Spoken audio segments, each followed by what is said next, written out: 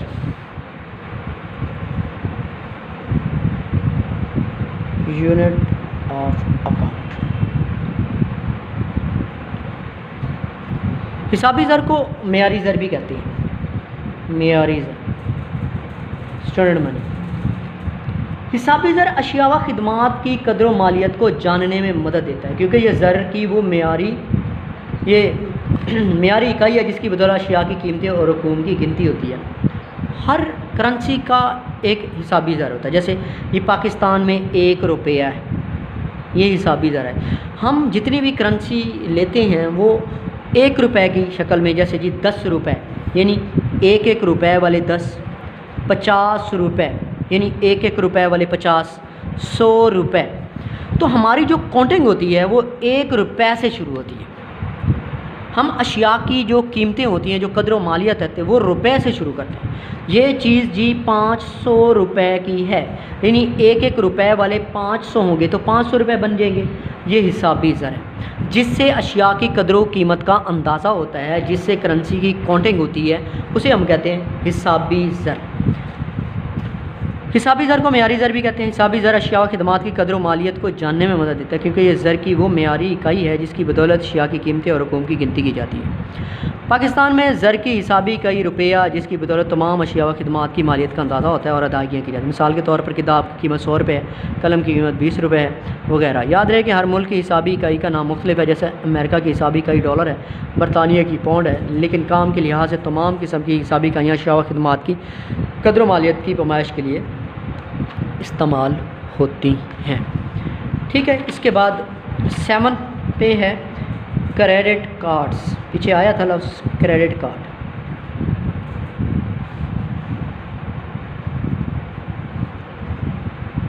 بیٹا آپ لوگوں نے سنا ہوگا کریڈٹ کارڈ کے بارے میں، یہ بھی ایک طرح کا اعتباری زر ہے۔ کریڈٹ کارڈ اشیاء و خدمات کی ادائیگیاں جو ہوتی ہیں انہیں ادا کرنے کی ایک جدید شکل ہے۔ بینکوں کی اس سہولت کے باعث کریڈٹ کارڈ مالک بینکوں کی مخصوص کردہ جگہوں سے زر نقد رقم کی ادائیگی مقرر کردہ اندر کر سکتا ہے۔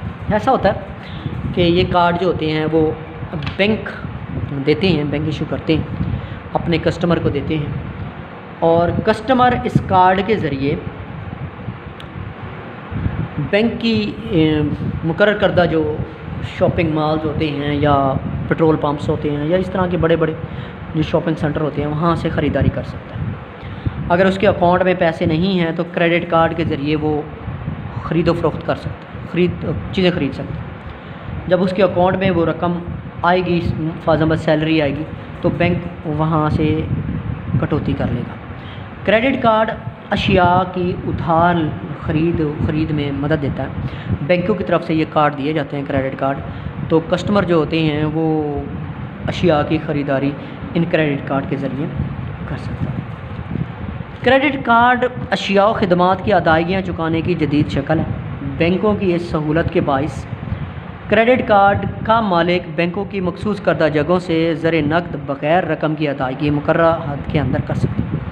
رقم نہیں ادا کرنی اس نے، کریڈٹ کارڈ کے ذریعے وہ چیزیں خرید سکتا ہے۔ فروخت کار اپنی اشیاء و خدمات کی قیمتیں بینکوں سے وصول کر لیتے ہیں، جبکہ کریڈٹ کارڈ ہولڈرز کو یہ رقم سود سمیت بینکوں کو واپس لوٹانی پڑتی ہے۔ اب خریدار انٹرنیٹ کے ذریعے کریڈٹ کارڈ کا استعمال کے لیے اشیاء و خدمات حاصل کر رہی ہیں۔ اس وقت دنیا کے بہت سے ممالک میں کاغذی زر کی جگہ کریڈٹ کارڈ استعمال ہو رہا ہے۔ یہ بیٹا ہمارے ہاں تھے زر کی اقسام، جو ہم نے کل ٹاپک سٹارٹ کیا تھا، زر کی اقسام۔ یہ نوٹس یہاں کالج میں اویلیبل، پہلے بھی میں آپ لوگوں کو تقریباً ہر لیکچر میں بتاتا رہتا ہوں. آپ آ کے یہاں سے نوٹس لے جائیں گے. یہ ہمارا ٹاپک ختم ہوا. انشاءاللہ پھر نیکسٹ لیکچر میں